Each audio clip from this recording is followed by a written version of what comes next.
हामी अहिले गैडावा तालमा छौँ। गैडावा गाउँपालिकाको नाम रहन गएको यस ताल सम्भवतः रूपन्देहीकै सबैभन्दा ठुलो जलाशययुक्त ताल हो।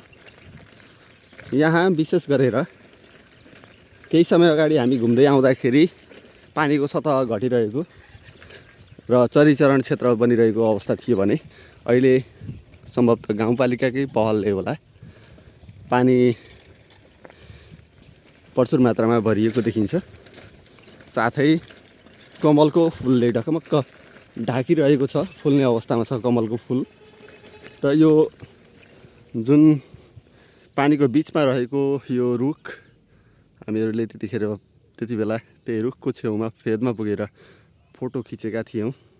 जति बेला यो तालमा पानीको सतह एकदम न्यून थियो।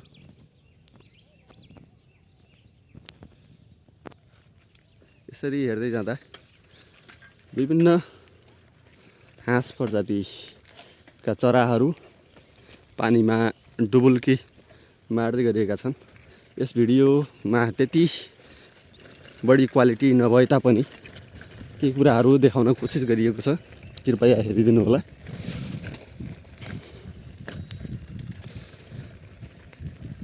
गैडावा गाउँपालिकाको नाम समेत रहन गएको यस गैडावा ताल साँच्चै नै पछाडिपट्टि सालको जङ्गल र अघिल्लोपट्टि यो विशाल जलाशययुक्त ताल, साथै यहाँ बिस्तारै फस्टाउँदै गएको पिकनिक स्पोट पनि विकास गरिँदै गएको देखिन्छ।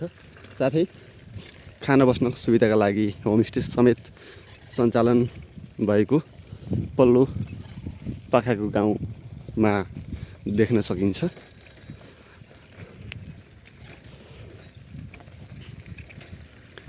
यस रमणीय ठाउँमा पटक घुम्नै पर्ने हुन्छ। हो कि होइन त, घुम्न आउने हो कि होइन?